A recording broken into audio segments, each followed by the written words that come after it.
Marketing is one of those things where people, they're scared of it. They're scared of it because they don't understand it. And so they don't zoom in on it. Work is what grows a business. Ooh, And that's you just good. need to make sure it's the right kind of work and Ooh. the right kind of decisions. How do you parse out where the ROI is coming from? Focus solely on the ROI of an individual channel.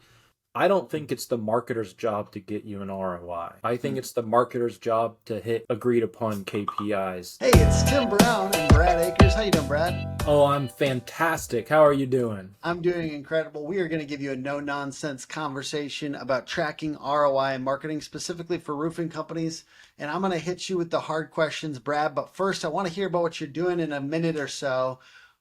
Where are you coming from? Where are you at? Where are you going?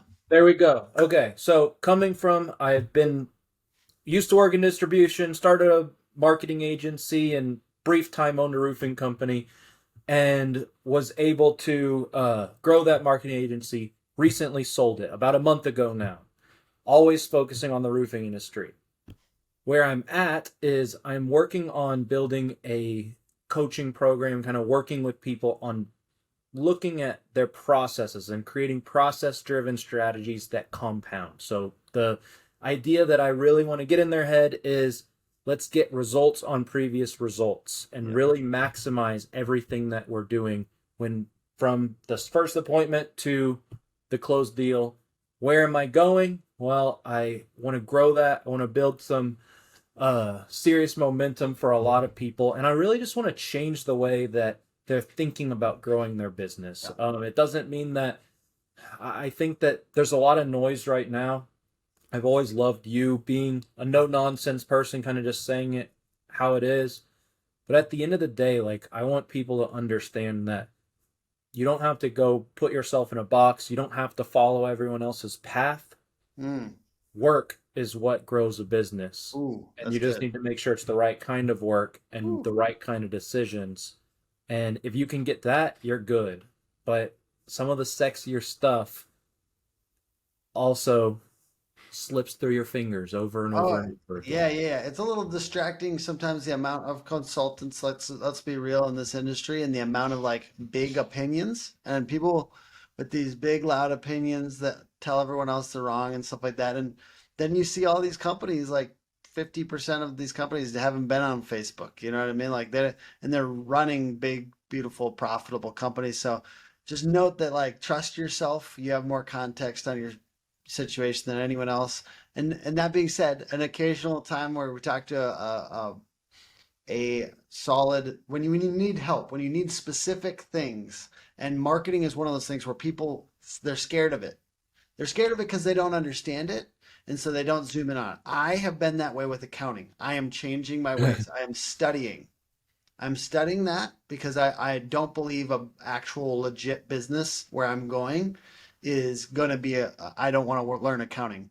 And marketing is just that way for people. So if you feel that way, don't stop listening to this episode. Listen to the whole episode. Brad's going to give you clear ways, principles to think about these things. I'm super excited about it. Obviously, we do the service, but in general, Hook doesn't consider ourselves consultants on marketing, and I believe in partnering with other smart consultants. And if they look at our stuff and they look under the hood and they see a broken engine, Brad will not will discontinue referring me. So there's always a risk, right? I know Yeah. that there's always a risk. I We just have to make our service good and stand up under scrutiny. So let's talk about ROI, return ROI. on investment. I spend $1 and I get $10. Is that What's how the it works? I don't Yeah, know. how is Yeah. it? How does it work? The first question I've got for you is, should you, let's address that question later in the podcast. Yeah. So open loop for your brain right now is we're going to talk about how many dollars should I get back if I spend $1. First question though for you is, should we be looking at channel ROI or collective ROI? So channel being like Facebook, Google, billboards, TV, like connected device stuff with Yeah. Hulu or whatever. Or should I be looking at my overall marketing spend and what I'm getting back?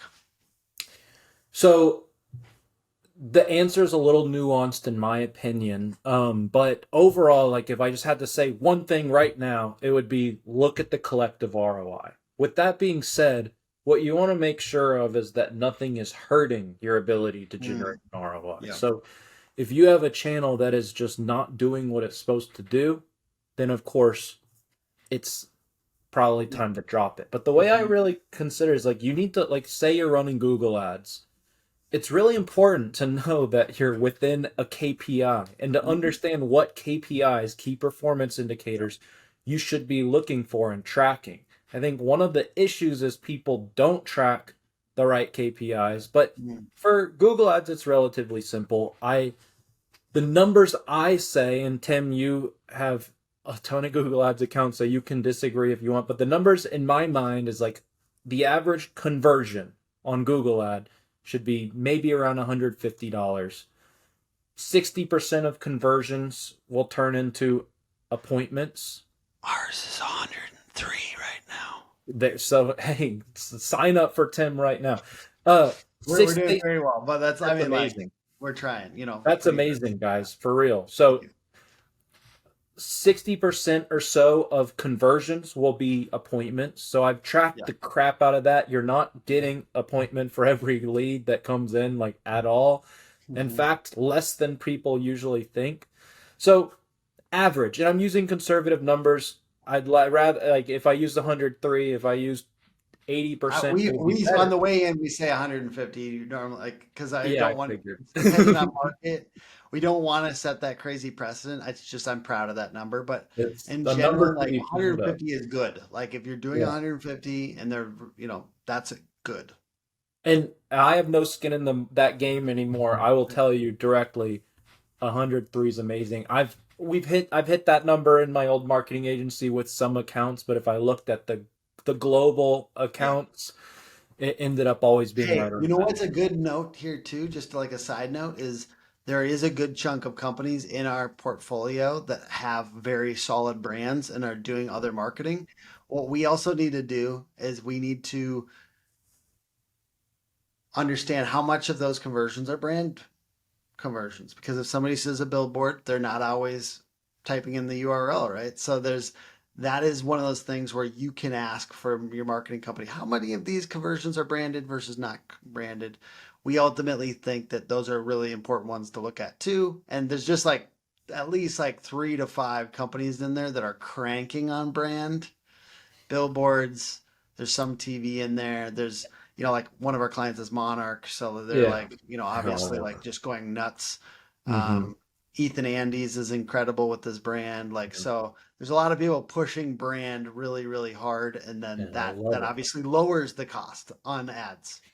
Yeah, well, I think that so I mean that kind of would I'm sure we're going to talk about that kind of thing in a little bit because it's so relevant. But the point that I'm making is like say 150, $250 an appointment would be 60% of 150 like Yeah, so sure. say $250 an ad spend an appointment. So those are numbers that you can be like, okay, is it around there? And now give it time, like Yeah. 60 to 90 days. I know that you're tired of hearing, oh, you got to let it work, but like they don't know every single Google ad campaign, even if you started with the exact same keywords, even in the exact same market, is going to operate differently. Like Hmm. there's just no cloning a campaign and getting a clone of the results. Yeah. So what you need to do is like if you want someone to take a customized approach like Tim does, I know, if you want someone to really consider all the little nuances of your business, don't expect them to get it right on the first try. Expect them to get pieces of it right and for it to build up in a way over maybe 90 days to 120 days to where you're starting to see it work. Yeah. So 100%. to answer the question though, Yeah, I don't even know think the I think like KPIs of trying the to track channel. sooner than that and get really into it sooner than that is probably just, yeah, not a great idea. I agree. Yeah, know the KPIs of the channels, establish them, ask what should the KPIs be. So That's good. ask him, hey, how long will it take for us to get within KPI? And in your mind, what is KPI? Don't Yeah. tell them what your KPIs are and force them to be an order taker when you don't Oof. even know the channel. Can I give an So example of that too? Like real quick, please. like there was a big roofing company that talked to us and they're like, we need it to be this. And we're like, we don't believe that's possible. We're very, very good. We have low costs. We know what we're doing, but you're gonna get a liar. Yeah, and Like the if you force that, like if you're talking to like five agencies and you say we need our every lead to be $50, and like one you're gonna get liars, people that are like yeah, and then the other one is like you're gonna go to like Facebook, you're gonna go to lower qualified leads. Like there's nothing wrong with Facebook. I'm just saying like on average it's gonna be more likely to be tire kickers. yeah, That I said 60% of yeah. leads on Google, like try 10% on Yeah. Facebook. And there's basically there's nothing wrong with that, but just know you're forcing people, you're forcing your agency partners. And like some won't lie to you. We'll just tell you like, no, we're never going to do $50 a lead. That's fine. Like we want to be nice, but I wanted that account, but I just don't think it's smart for us to like that's not going to happen. But You don't want order takers. yeah, You yeah, don't want to, you want people to come in and really explain to you what's going on. So yeah. ask the questions, and the best thing you can do for yourself is asking the right question. So my answer: global ROI, collective ROI on the all of your marketing spend, but know the KPIs of individual channels that are reasonable for the channel, and seek Mhm. outside help to understand what those KPIs are. Don't just make No. stuff up and expect that someone else can just do your bidding, because that's not how it works. Hmm. I agree 100%. My next question for you is, how do you parse out where the ROI is coming from? Like, I understand we want collective ROI, but like, for instance, you may be trying a good chunk of new things. It's hard to stagger experiments, is what I'm trying to say. So like, you're doing a couple new billboards, and at the same time, you're doing some new Google ad campaigns for something. You know what I mean? Like, how do you parse it? Contractors love the catch-all because it makes every single one of their roof builds easier and more profitable. Protective netting wraps facade and landscaping to prevent from left-behind nails and damage. Homeowner referrals bring you more jobs, and insurance supplements bring you more profits. But my favorite part, the branding. So I would say I guess there's, I already gave a little bit of that answer because I said like you should be tracking how much your clicks on the Google side are coming from yeah, branded. But like maybe another example might be like we just did 20 events yeah, okay. and then we're also doing other types of marketing. How do we know which came from which? How do you make those So decisions on that's ROI? part of why my answer to the first question was, if you just focus solely on the ROI of an individual channel, though you should know roughly how many dollars are coming in and if how many directly attributable dollars are going out, it's fine to know that. With that being said, the events is a great example.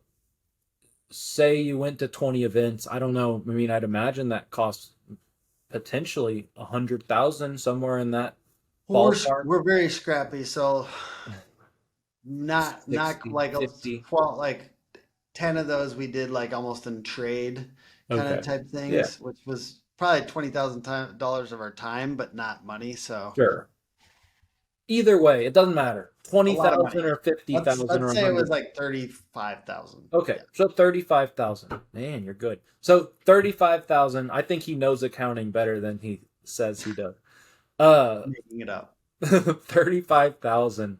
Yeah. So that's the dollars out. Now, if you look at the growth of the business as a whole, Yes. and then you can now work backwards and look, what new things have I been doing? Yeah. And then what you want to do is look, okay, once again, were Yes. these within a KPI that I established? Like, Yes. but Yeah. for events, like that's a branding play, Yeah. really. So Yeah, like, and I'll just kind of say the way I was thinking of it too. Like, and I think that this is for events for us, but this could transfer to any kind of big new marketing channel that you take. Like I said, there's events where we didn't get one real deal, right? Like, yeah, but overall, we did these 20 events and we got enough for the money we spent. We got at least enough. So we know our cost of acquisition, which ours is very high. So I don't want to No, you're go. getting me Oh, excited. Cost per I don't want to acquisition. go too. You know what? I might as well talk about it because some of you guys might get more out of this. Ours is like 7.5K, which is insane if you think about it. But it is what it is, and we're But growing. LTV works and Yeah, you're good and you yeah, exactly. vet Our people and you work lifetime with value people, is higher, right? Like it's much higher than an average roofer. probably So because you turn people away. yes, yes, we do. Yes, exactly. We And turn that's why people your away. LTV is higher, which Yeah, is a more strategic way to grow without yeah, just like grabbing whatever you can. exactly. So based on that number, the amount that we spent more than covered that. Like if we look at our average before events, it more than covered like 7.5 per.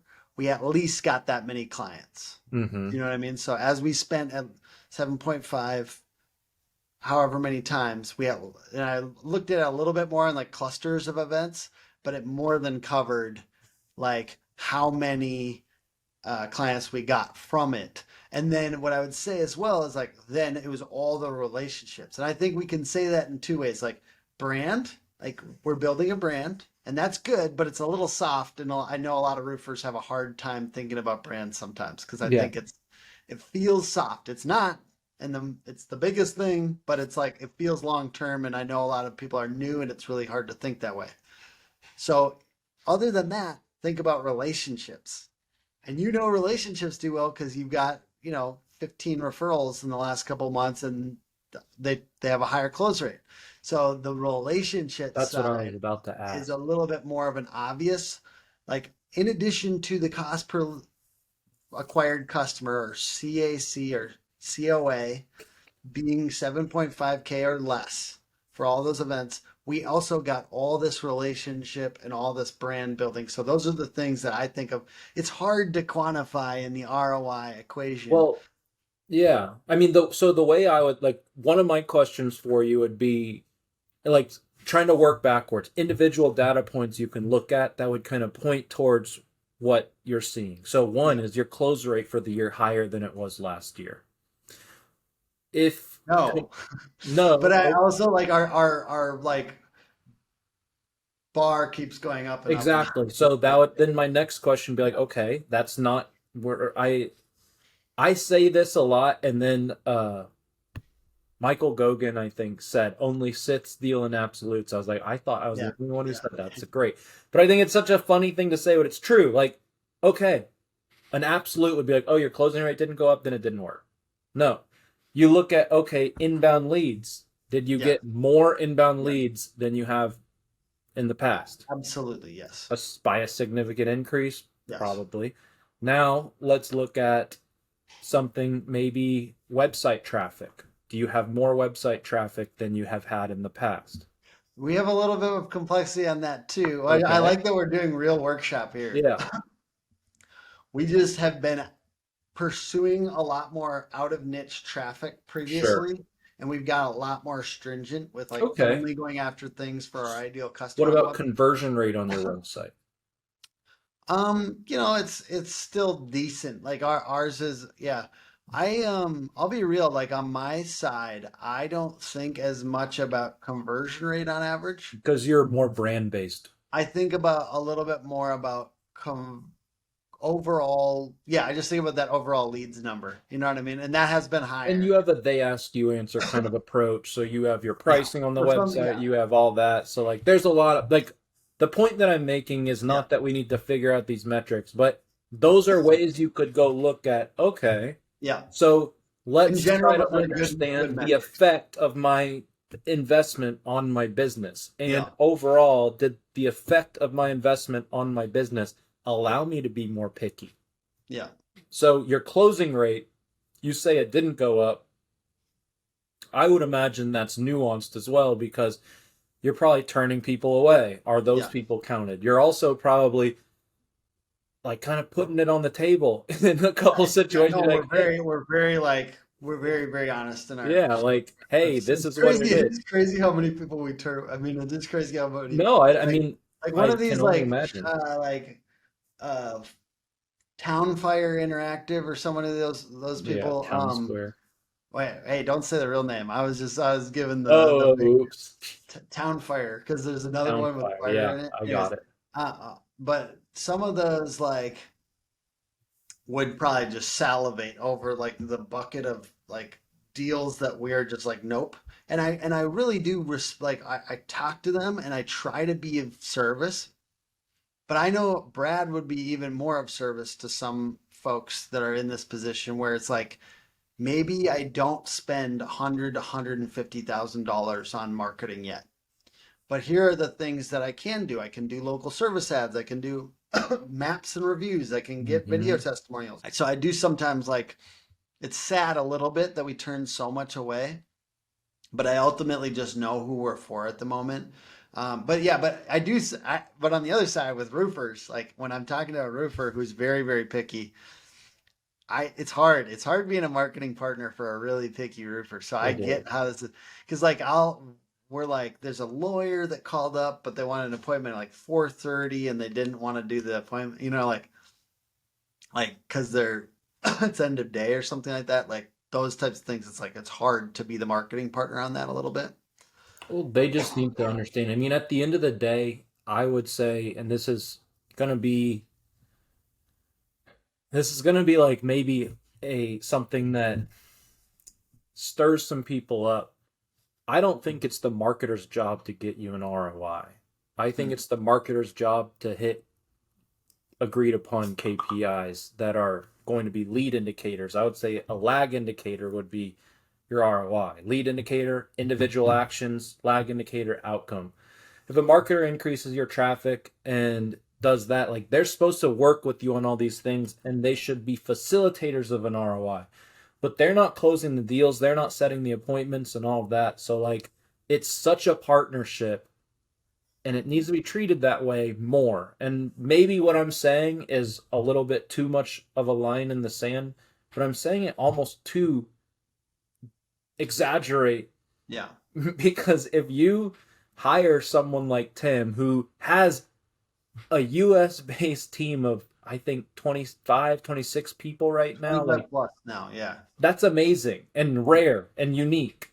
Yeah. And like he knows what he's doing. Like it's you don't have to look very far to know that this guy has built a business that's doing things right. RoofCon's amazing. Getting to see all the speakers like Nick and Eric and especially Tim Tebow. Very exciting and eye-opening. Amazing speakers and great knowledge. Keep it up. First RoofCon, been following Hunter and the Revolt Clan for quite some time, and it's definitely been a lot more than what we expected. RoofCon 2023 returns to Orlando, Florida, November 9th through the 11th. Get your tickets at roofcon.com. I've got a last question for you, Brad. Please. What rhythm should you be checking ROI? Like what time rhythm? How often? So that's a great question. That's a great question. I think the majority of your measurement of ROI should be on a yearly basis. And then when you do zoom in, it should be on a quarterly basis. The only reason people I think are conditioned to track ROI on a monthly basis is because they're billed monthly, usually. Yeah. But that's not actually how marketing works. Nothing happens, nothing magical happens, nothing starts over. You're not telling Google, I want to spend 5,000 this month. You're telling Google, I want to spend this much a day. Yeah. You're not like maybe you have like a reset of like, okay, we're going to do this many pieces of content every 30 days, but like really it's always just a flow of new content. Mhm. So if you're looking at things on a monthly basis, you're usually going to be really disappointed. And also if your business is forced to operate on a need of a monthly ROI, then you Yeah. probably shouldn't have invested in marketing. You probably should have invested in working harder or doing something on your own to generate more leads instead of like going all in with someone else. You can't hire a marketer because you need them to grow your business for you. And Ooh, you need to make sure you're hiring a marketer because you just want them to help you grow what already is growing and what's already there working. you go. And on a quarterly So good. basis and a yearly basis, I think that's how you can really effectively measure the KPIs, the little individual things and then the business growth. Because if you get so stuck on a monthly ROI, or even if you're 3 months in and you're like, man, I haven't made money yet, like you may be turning off the thing that could have really helped take you to the next level. Mm-hmm. And it's not going to be the Google ads that help take you to the next level. It's going to be what the individual opportunities of optimized channels can afford you. Like, and that, to me, it's like, okay, if you get in an area from a Google ad, like you could develop a whole process to take that area over. The proverbial neighborhood takeover, if you will. Yeah, never heard. So neighborhood takeover. So like if you get in an area like that, is think of yourself like parachuting in from a plane. Like you need to go put your flag in as many areas as you can, and you need to have a process to do that, and that process needs to start right away. Don't just wait for a referral once you hope you did a good job. Don't just do one little walk around of the area and then call it done. Like, I don't care if you tell me you're canvassing around your jobs. I don't care. Like, you need to be doing 10 different things. The majority of your effort and your processes and all of that should be centered around that. What's happening from the moment a lead comes in to the moment a job's complete and beyond. How are you maximizing that process? How are you taking over a neighborhood? That's how you win. And you get jealous as a roofer. You're driving and then you see your competitor have 5 yard signs on a block. Mm-hmm. There's a reason that's what triggers you the very most, because they're doing what you should be doing. And that doesn't, there's no way a Google ad is going to get you 5 appointments on the same block. You're not going to get a Google ad 1, 2, 3, 4, 5 from one ad. Like, they're not all going to call you individually. The way that happened is effort after the lead was generated. And that's how you make a partnership with someone like Tim go take you miles and miles and miles and go into an incredible place. But if you just are looking at a monthly ROI, or even if you're looking at the quarter and saying, I didn't make any money, this isn't going to work, but you're not actually looking at trends, then you're looking at it wrong, and you're probably always going to be in this hamster wheel of trying to figure out something that works, and you're always going to be disappointed until you change the way you think and approach it. All right, so you said, what's the true north that you said is, besides leads and deals, what's a true north on marketing? I would say website traffic. Okay, I have a question for you. Let's do it. Website traffic versus video views. Okay. And I'll just note, for us, we track both. Yeah. And we are Where's trying the to video? increase both. What's that? Let's say video views on all platforms. Okay. And so let's imagine that those are the two. Give me why website traffic versus video views. So I would say video views. That's complicated, because I will say video views would be a good metric if you're producing videos.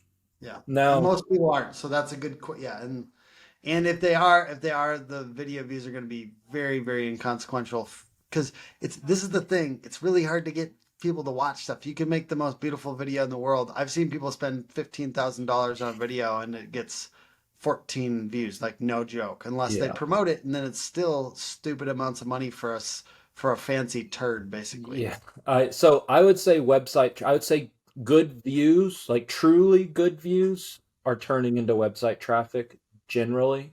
So or if you're just teaching someone about roofing, that's great. I think that you should continue to produce content like that, but I also think you need to make sure you understand what you're doing and why you're doing it. And that's really just brand awareness. You're looking for that one person who is like, you're marketing at that point to a tiny, tiny, tiny sliver of the market. Someone who's willing to watch a 10-minute video on how ventilation works. And maybe that person turns into a lead at a high rate, but it's not necessarily like the end all. I would say website traffic is where you're going to be able to see the most increases. So if you're Yeah. doing a lot of good And stuff on branding and Google Ads and SEO, and if you have a yard sign and all of that, everything should kind of lead back to the website in today's day and age. I just want Or to your note, GMB, another good analytic. Like you yes, can see how many people are viewing your GMB. And then the other thing I would look at is your closing rate. I think closing rate's a really good indicator of how all your marketing and branding is doing. Because yeah, branding decreases your cost per acquisition. It doesn't generate you direct leads. How does it do that? By getting you lower costs per appointment and all that, and by increasing your closing rate. mm, that's a really, really, really good point. I want to note for some people that might watch, because I put out so much video, it's ridiculous. I want them to know that like part of that is just me as a marketing practitioner, just trying things and attempting. I'm not necessarily relying on that.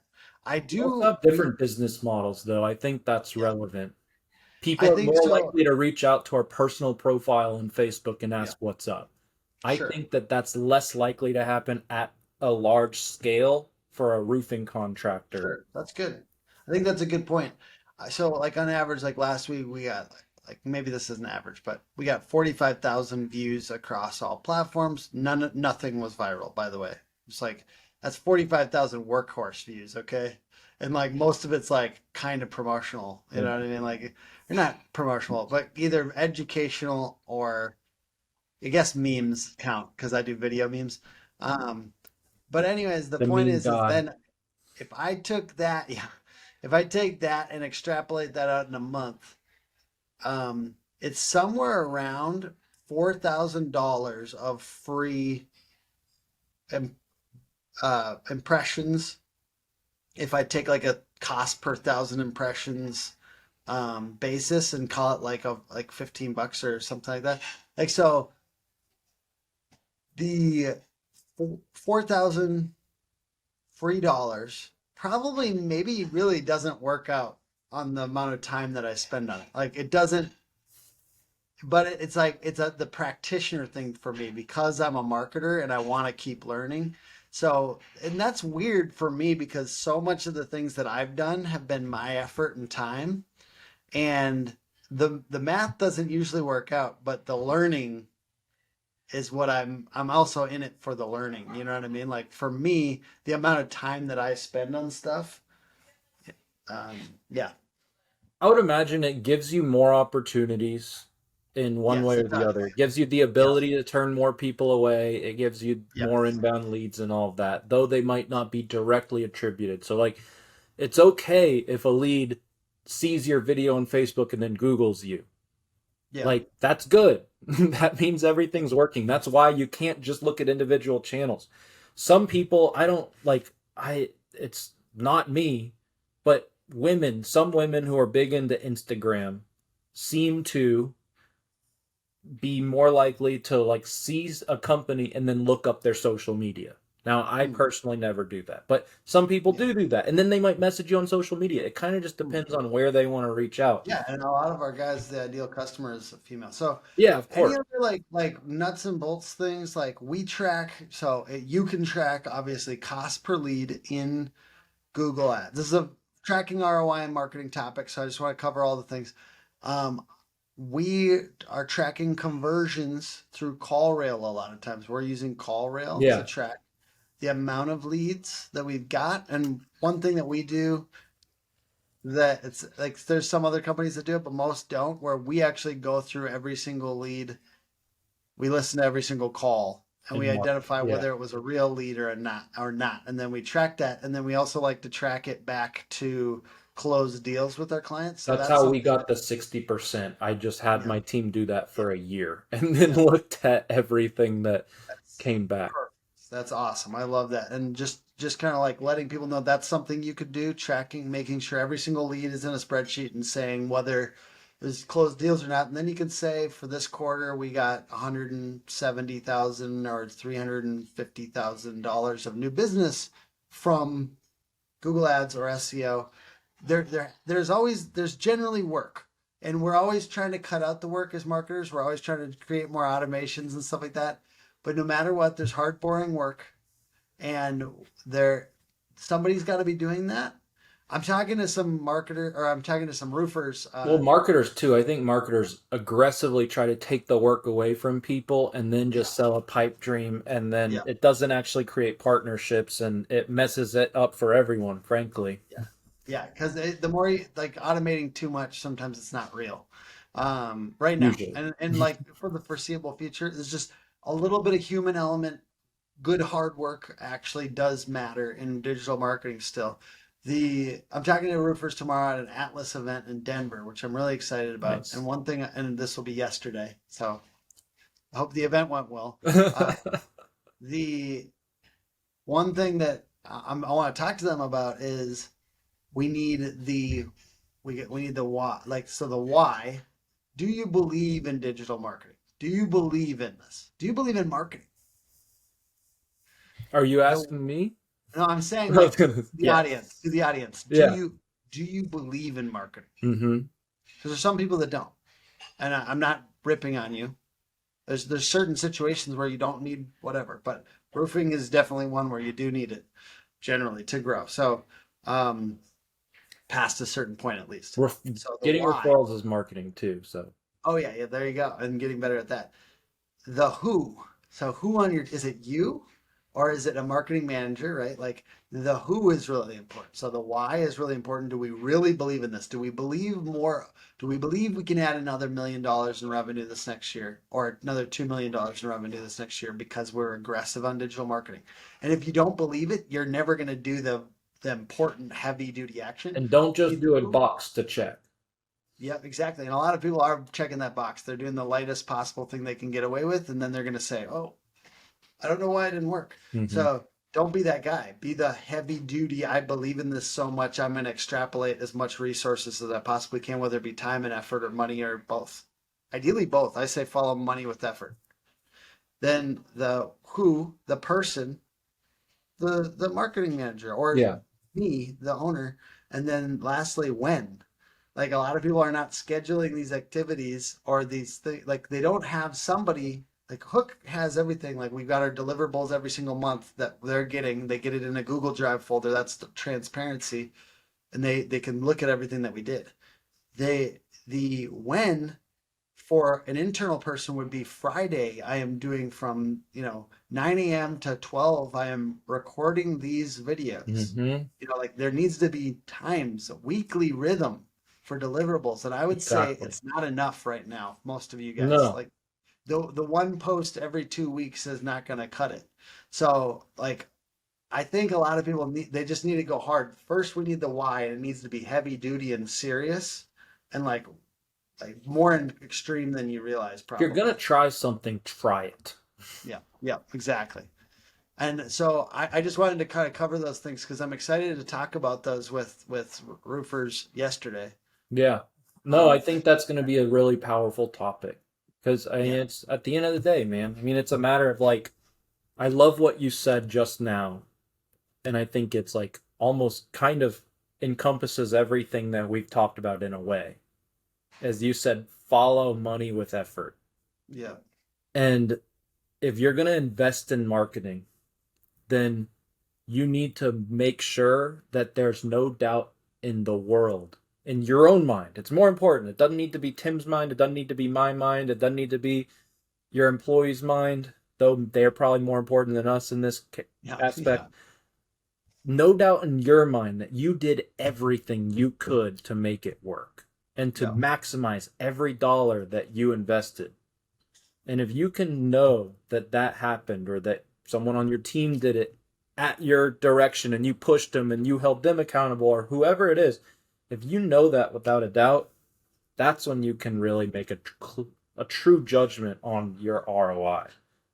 And I know I know that there's a lot of like skepticism around this topic, but I'm going to say it anyways.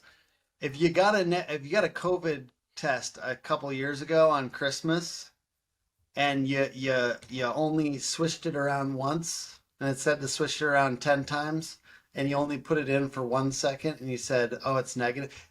there's a cost of false negative. And then you went to the Christmas party, like That's I'm a good. feeling okay, but like grandma's there. You know what I mean? Like grandma might die. Okay. That's a Now, good little point. that's a false negative, right? Like, and the same goes like if you're not like you don't show up to reports with your marketing company for 9 months in a row. People do that. So we do record a Loom video for them, but I really think the best thing is to come as much like you should come because it's like a real deal. Like I might need to make a change. Maybe we lost our repair guy for a month. Like that is important information to share with your marketing company that's running repair ads. Like these things matter and you really have to be the conduit on that side or have somebody be the conduit on that side to give that information. No one is going to be a mind reader for you. No matter what marketing agency you go to, that information has to be shared. Unless I'm coming to your office and I'm sitting inside of your office, like hollering over the cubicle to Rana, then I'm not going to know that, that's happened or that like those things, you have to share them. No marketing agency, even my competitors, is going to be able to read your mind. So, No, that's it. That's it. all right. I So, love it. what can people do to go get more? Because I really love the neighborhood takeover. I love like you have the 4 pillars stuff you can do yourself. Yeah. Lots of our folks like should go check this out. What can Yeah. they do to get more information? So, I mean, to be clear, everything that I go through is stuff I want people doing themselves so that when they hire someone like Tim, they can just crush it. I have a Facebook group, Roofing Brand Builders, Controlled Growth for Roofing Companies. Just type in Roofing Brand Builders. It's a group. It has about 3,000 people in it.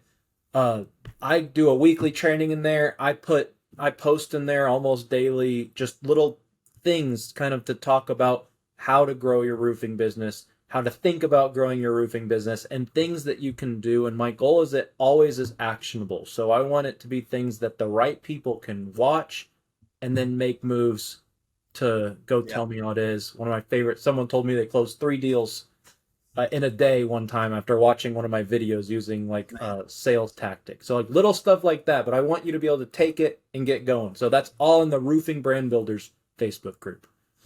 Awesome, Brad. Hey, now that we're not competitors I know. It makes as me much, happy. I'm excited, and I know it's kind of lightly competitive, but like as I've said, like this is the ideal situation for us because Yeah. I think the guidance that you give on things you can do yourself is awesome, and a lot of people could take more action. Yeah. I certainly would if I was running a roofing company. I would take a bunch of action, even if I used an outsourced marketing company. Which You know what, should. I don't think you should would. learn how to do Google Ads or SEO yourself until you're Yeah. really big. Yeah. And so there's opportunity, I think, um, for folks here. So check out the Roofing Brand Builders Facebook group. Thank you, Brad, for being on today. Thanks for having me. Absolutely. Thank you, everyone, for watching the video or listening. Please like, comment, subscribe, etc. Review the podcast, all that. All right, everyone. Thank you. Take it easy. Thanks, guys.